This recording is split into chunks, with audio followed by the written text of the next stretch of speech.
ನಮಾಮಿ ಶಂಕರ ಸದಾಶಿವ ಸಮಾರಂಭಂ ಶಂಕರಾಚಾರ್ಯ ಮಧ್ಯಮಾಂ ಅಸ್ಮದಾಚಾರ್ಯ ಪರ್ಯಂತಂ ವಂದೇ ಗುರು ಪರಂಪರಾಂ ಶ್ರುತಿ ಸ್ಮೃತಿ ಪುರಾಣಾನಾಂ ಆಲಯಂ ಕರುಣಾಲಯಂ ನಮಾಮಿ ಭಗವತ್ಪಾದಂ ಶಂಕರಂ ಲೋಕಶಂಕರಂ.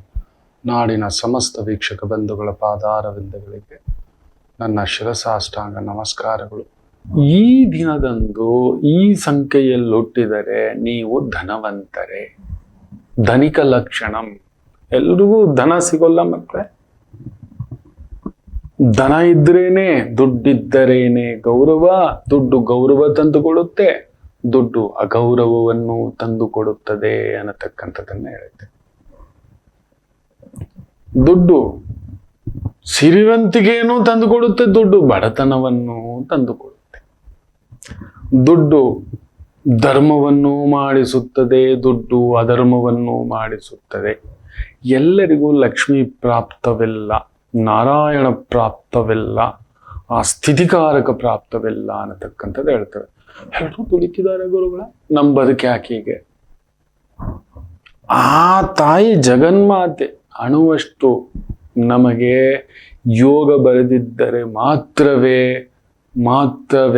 ನೀವು ನಂಬಲ್ಲ. ಒಂದು ಹುಡುಗ 1995 ಅಂತ ಅನ್ಕೋತೇನೆ, 23-24 ವರ್ಷ ಒಂದು ಕಂಪನಿಗೆ ಉದ್ಯೋಗಕ್ಕೆ ಹೋಗ್ತಾನೆ. ಏನೋ ಒಂದು ಕೆಲಸ, ದೊಡ್ಡ ಕಂಪನಿ. ನೆಸ್ಕೆಫೆ ಕೇಳಿರ್ತೀರಲ್ವಾ?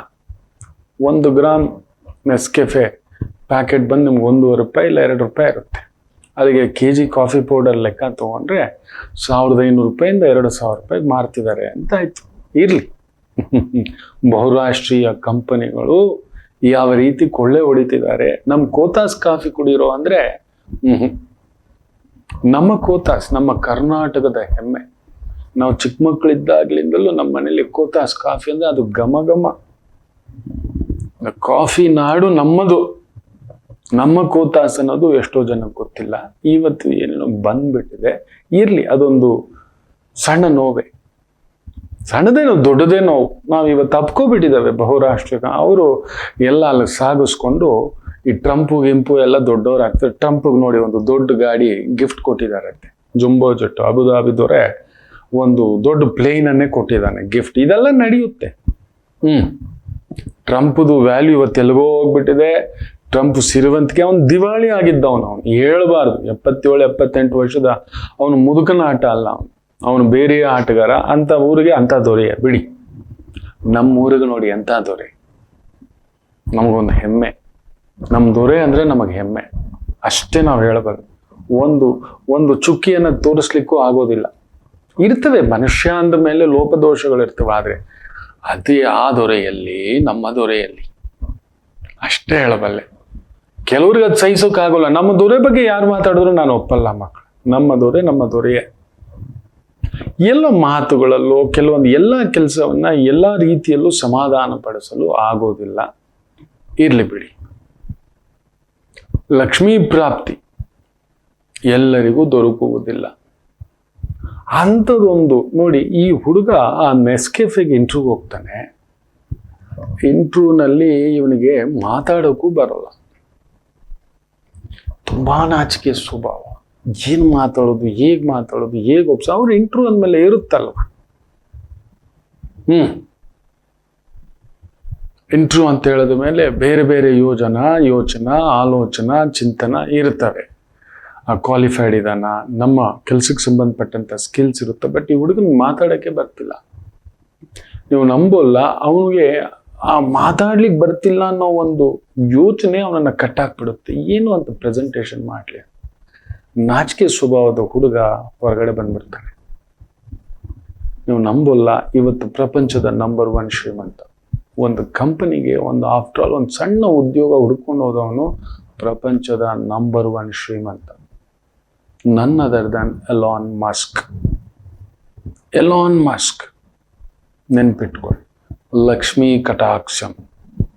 ಎಲ್ಲಿಯ ಆ ಒಂದು ಸೇಲ್ಸ್ ಮ್ಯಾನ್ ಕೆಲಸ, ಒಂದು ನೆಸ್ಕೆಫೆಗೆ ಯಾರು ಕೊಟ್ಟಿದ್ದು? ಎಲ್ಲಿದ್ದ ಒಂದು ಆಫ್ಟರ್ ಆಲ್ ಒಂದು ಕೆಲಸ. ಇವತ್ತು ಟೆಸ್ಲಾ ಕಾರ್ ಅಂತ ನಾವೇನು ಮಾತಾಡ್ತೇವೆ, ಸ್ಪೇಸ್ ಎಕ್ಸ್ ಅಂತ ಮಾತಾಡ್ತೇವೆ, ಬೇರೆ ಬೇರೆ ಕಥೆಗಳನ್ನ, ದಂತಕಥೆಗಳನ್ನ ಆತನ ಬಗ್ಗೆ ಮಾತಾಡ್ತೇವೆ.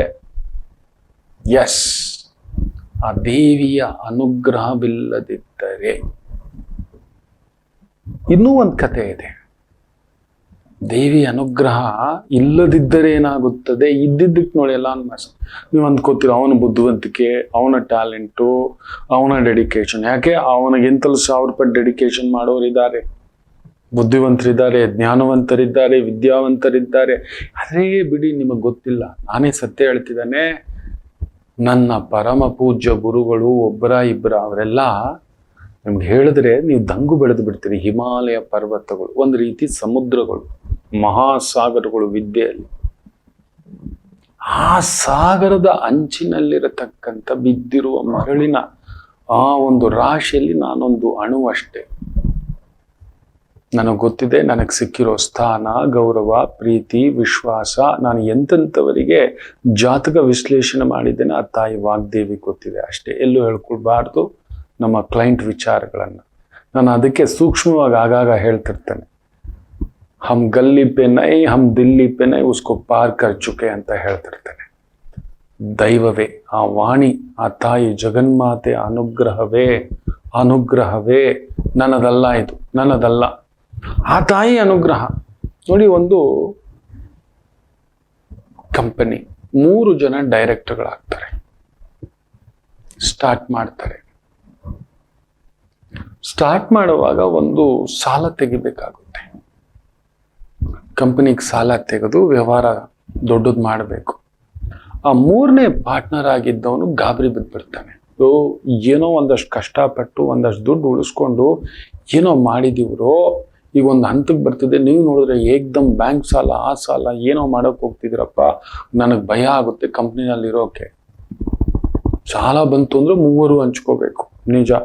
ಲಾಭ ಬಂತು ಅಂದ್ರೆ 3 ಹಂಚ್ಕೋಬೇಕು. ಆದರೆ ಲಾಭ ಬರೋಕ್ ಮೊದಲೇ ನೀವೇನೋ ದೊಡ್ಡ ಎಕ್ಸ್ಪ್ಯಾನ್ಷನ್ ಅದು ಇದು ಅಂತೆಲ್ಲ ಏನೋ ಮಾಡ್ತಿದ್ದೀರಪ್ಪ, ನಾನು ಇರೋಲ್ಲ, ಏನೇನೋ ಕನ್ವಿನ್ಸ್ ಮಾಡ್ತಾರೆ ನಾನು ಇರೋಲ್ಲ ಅಂತ.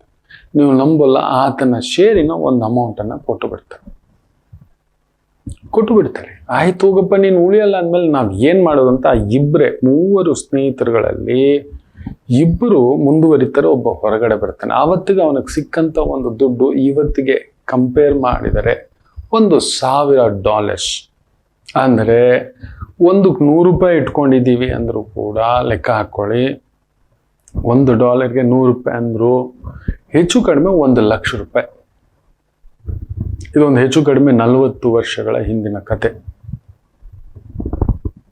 ನೀವು ನಂಬಲ್ಲ, ಇವತ್ತು ಅವನು ಆ ಶೇರ್ ತೆಗೆದುಕೊಳ್ಳದೆ ಹಾಗೇ ಇದ್ದು ಬಿಟ್ಟಿದ್ರೆ, ನೀವೇನೋ ಮಾಡ್ಕೊಳ್ರೋ, ಇದ್ದಿದ್ದಾಗಲಿ ನಾನು ನಿಂತ್ಕೋತೇನೆ ಅಂತ ಒಂದು ಮಾತು ಹೇಳಿ ಅವನು ಸುಮ್ಮನೆ ಇದ್ದು ಬಿಟ್ಟಿದ್ದಿದ್ರೆ ಪ್ರಪಂಚದ 3ನೇ ಅತಿ ದೊಡ್ಡ ಶ್ರೀಮಂತ ಆಗಿರ್ತಿದ್ದ ಇವತ್ತು ಆತ. ನಂಬ್ತೀರಾ? ಪ್ರಪಂಚದ 3ನೇ ಅತಿ ದೊಡ್ಡ ಶ್ರೀಮಂತನಾಗಿರುತ್ತಿದ್ದ. ಇವತ್ತಿನ ವ್ಯಾಲ್ಯೂಷನ್ ತಗೊಂಡು ಅದು ಎಲ್ಲಿಗೋ ಖಂಡಗಳನ್ನ ಕೊಂಡ್ಕೋಬಹುದು, ಅಷ್ಟು ದೊಡ್ಡ ಶ್ರೀಮಂತ ಆಗಿರ್ತಿದ್ದ. ಎಲ್ಲೋ ಬದುಕು ಒಂದು ಅಂಗಡಿ, ಚಿಲ್ಲರೆ ಅಂಗಡಿ ಇಟ್ಕೊಂಡು ಬದುಕು ಕಳ್ಕೊಂಡ ಆ ದುಡ್ಡಲ್ಲಿ. ಅವತ್ತಿಗದು ದೊಡ್ಡ ಅಮೌಂಟೇ. ನೀನು ತಗೊಳಪ್ಪ ಅಂತ ಡೈರೆಕ್ಟರ್ಶಿಪ್ ಕ್ಯಾನ್ಸಲ್ ಮಾಡಿಸಿ ಆ 3ನೇ ವ್ಯಕ್ತಿಗೆ ನೋಡಿ ಆ ಭಗವತಿ ಕೊಡಲಿಲ್ಲ. ಕುಬೇರನ್ ಲಕ್ಷ್ಮೀ ಪ್ರಾಪ್ತಂ ಅಂತ ಹೇಳ್ತಾರೆ. ಅವನ ಯೋಚನೆ ನೋಡಿ, ಬುದ್ಧಿ ಪ್ರಚೋದಯಾತ್. ಅಯ್ಯೋ ಮಾಡಬಾರ್ದಿತ್ತು ಗುರುಗಳೇ, ಮಾಡ್ಕೋಬಿಟ್ವಿ ಗುರುಗಳೇ. ಒಳ್ಳೆ ಟೈಮ್ನಲ್ಲಿ ಆಗ್ತಾ ಕಣೋ ಅನ್ನತಕ್ಕಂಥದ್ದು, ಒಳ್ಳೆ ಟೈಮ್ನಲ್ಲಿ ದುಡ್ಡು ಆಗ್ತಾ ಕಣೋ ಅನ್ನತಕ್ಕಂಥದ್ದು. ಆ ಟೈಮ್ನಲ್ಲಿ ಆ ಜಾಗದಲ್ಲಿ ಆಗ್ತಾ ಕಣೋ, ಆ ಟೈಮ್ನಲ್ಲಿ ಅದನ್ನು ತಗೊಂಡಾಕಣೋ. ಮಾಡಬಾರ್ದಿತ್ತೋ ನೀನು. ಎಲ್ಲವೂ ದೇವಿಯ ಅನುಷ್ಠಾನವೇ, ದೇವಿ ಸಂಕಲ್ಪವೇ. ಆ ತಾಯಿ ಲಕ್ಷ್ಮೀ ದೇವಿ ನಿಮಗೆ ಪ್ರಚೋದನೆ ಕೊಡದೆ, ನಿಮಗೆ ಆಕೆ ಅನುಜ್ಞಾ ಇಲ್ಲದೆ, ಆಜ್ಞೆ ಇಲ್ಲದೆ ಲಕ್ಷ್ಮೀ ಒಲಿಯಲ್ಲ. ಆ ಕಂಪನಿ ಇನ್ಯಾವುದೂ ಅಲ್ಲ, ಆಪಲ್ ಕಂಪನಿ. 3ನೇ ಡೈರೆಕ್ಟರ್ ಎಲ್ಲಿದಾನೋ. ಆಪಲ್ ಕಂಪನಿಯ ವ್ಯಾಲ್ಯೂಯೇಷನ್ ನೋಡಿ ಮಕ್ಕಳೇ. ಇವತ್ತು ಆಪಲ್, ನೀವು ಇವತ್ತು ಆಪಲ್ ಫೋನ್ ಅಂತ ಬಳಸ್ತೀರಲ್ವಾ, ಸ್ಟೀವ್ ಜಾಬ್ಸ್ ಕ್ಯಾನ್ಸರ್ ಬಂದು ತೀರ್ಕೊಂಡಲ್ವಾ? ಅವ್ರು ಆರಂಭ ಮಾಡಿದಾಗ ಒಬ್ಬ 3ನೇ ಪಾರ್ಟ್ನರ್ ಇದ್ದ. ಗತಕಾಲದ ಇತಿಹಾಸದಲ್ಲಿ ಅವನು ಮರೆಯಾಗಿ ಹೋಗ್ಬಿಟ್ಟಿದ್ದಾನೆ. ಅವನು ಯಾರು ಅನ್ನೋದು ಕೂಡ ಯಾರಿಗೂ ನೆನಪು ಇಲ್ಲ, ಅವನ ಹೆಸರು ಗೊತ್ತೇ ಇಲ್ಲ. ಯಾರೋ ಅವನು ನಮಗ್ ಗೊತ್ತೇ ಇಲ್ಲ ಹೋಗೋ ಅಂತಾರೆ. ಅಂಥದ್ದೊಂದು ಭಾವ. ಯೋಚನೆ ಮಾಡಿ ನೋಡಿ, ಯಾರದು ಪ್ರಚೋದನೆ? ಎಲ್ಲಿಂದ ಪ್ರಚೋದನೆ? ದೇವಿಯ. ಅಂಥದ್ದೊಂದು ಪ್ರಚೋದನೆಯ ಒಂದು ಸಂಖ್ಯೆ ದಿನದಲ್ಲಿ ನೀವೇನಾದ್ರೂ ಹುಟ್ಟಿದ್ರೆ ನೀವು ಧನವಂತರೇ. ನಿಮ್ಗೆ ಎಂದಿಗೂ ಲಕ್ಷ್ಮೀ ಕೊರತೆ ಇರುವುದಿಲ್ಲ. The beauty of 14 and May ನೋಡಿ, ಇವತ್ತಿದೆ ಬುಧವಾರದೇ ದಿನದಂದು 14ನೇ ತಾರೀಕು ಹುಟ್ಟಿದ್ದರೆ 14ರ ಸಂಖ್ಯೆ ಹಾಗೂ ಬುಧವಾರ ಎರಡೂ ಸಮ್ಮಿಳಿತವಾಗಿದ್ರೆ, ಆ ಗೋಕರ್ಣದ ಹೇಗೆ ಹೇಳಿದ್ನಲ್ಲ 4 ಸಮ್ಮಿಳಿತವಾಗಿದ್ರೆ ಕಾಲ ರುದ್ರನೇ ನಿಮ್ಮ ಜೊತೆ, ಮಹಾಬಲೇಶ್ವರನೇ ನಿಮ್ಮ ಜೊತೆ ಹೆಜ್ಜೆ ಹಾಕಿ ಬರ್ತಾನೆ. ನಿಮ್ಮ ಕೈಂಕರ್ಯಕ್ಕೆ, ಧರ್ಮ ಕೈಂಕರ್ಯಕ್ಕೆ, ನ್ಯಾಯ ಕೈಂಕರ್ಯಕ್ಕೆ, ನಿಮ್ಮ ಸಾಮಾಜಿಕ ಕಾರ್ಯಕ್ಕೆ ಆತನೇ ಕಟಿಬದ್ಧವಾಗಿ ಕಂಕಣಬದ್ಧವಾಗಿ ನಡೆಸ್ತಾನೆ ಅಂತ ಹೇಳಿದ್ನಲ್ವಾ. ನೀವು 14ನೇ ತಾರೀಕು ಹುಟ್ಟಿದ್ರೆ, ಅಕಸ್ಮಾತ್ ಬುಧವಾರವೇ ಹುಟ್ಟಿದ್ರೆ, ಆ ದಿನ ಬುಧವಾರ ಆಗಿತ್ತು, ದ ಮೋಸ್ಟ್ ಬ್ಯೂಟಿಫುಲ್. ಎಂದಿಗೂ ನಿಮಗೆ ಲಕ್ಷ್ಮೀ ಕೊರತೆ ಇರುವುದಿಲ್ಲ. You know the art of working, you know the art of savings, you know the art of making ಮನಿ.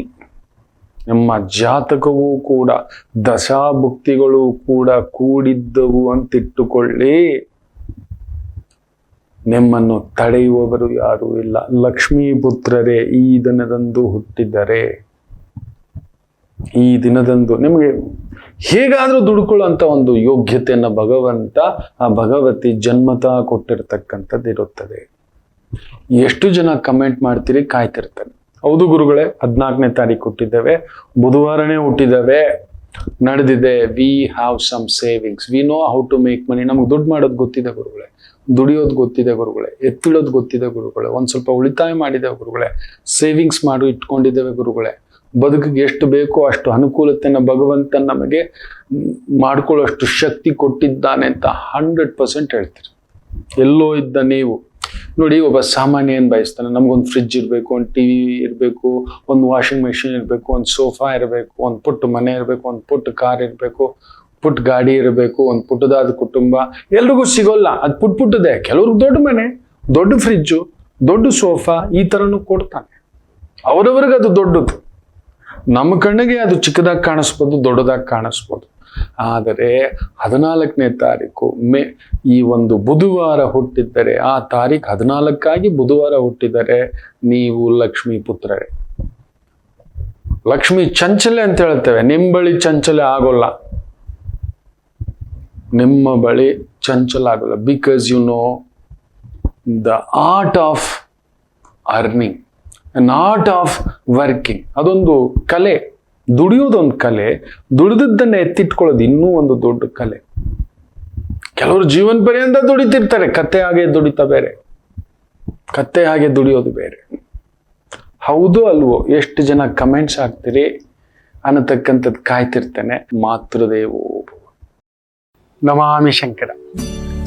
ನನ್ನ ಪ್ರೀತಿಯ ಆಧ್ಯಾತ್ಮಿಕ ಬಂಧುಗಳೇ, ಪ್ರತಿಯೊಬ್ಬರ ಜೀವನದಲ್ಲೊಂದು ಕೆಲವೊಂದು ಪ್ರಶ್ನೆಗಳಿರುತ್ತೆ, ಉತ್ತರವಿಲ್ಲದ ಪ್ರಶ್ನೆಗಳಿಲ್ಲ. ಅಂಥದ್ದೊಂದು ಸಮಸ್ಯೆ ಇದೆಯಾ? ಜ್ಯೋತಿಷ್ಯ ಮುಖೇನ ಹಾಗೂ ಆಧ್ಯಾತ್ಮಿಕ ಮುಖೇನ ನಿಮ್ಮ ಪ್ರಶ್ನೆಗಳಿಗೊಂದು ಪುಟ್ಟ ಸಮಾಧಾನ. ಈ ಕೂಡಲೇ ಕೆಳಗಿನ ಸಂಖ್ಯೆಗೆ ಕರೆ ಮಾಡಿ, ಇಲ್ಲವೇ ವಾಟ್ಸಪ್ ಮಾಡಿ, ಹಾಗೂ ನಮ್ಮ ನಮಾಮಿ ಶಂಕರ ಯೂಟ್ಯೂಬ್ ಚಾನೆಲ್ ಮುಖಾಂತರವೂ ಕೂಡ ಸರಳ ಪರಿಹಾರವನ್ನು ತಾವು ವೀಕ್ಷಿಸಿ ಹಾಗೂ ಪಡೆಯಬಹುದು. ನಮಾಮಿ ಶಂಕರ.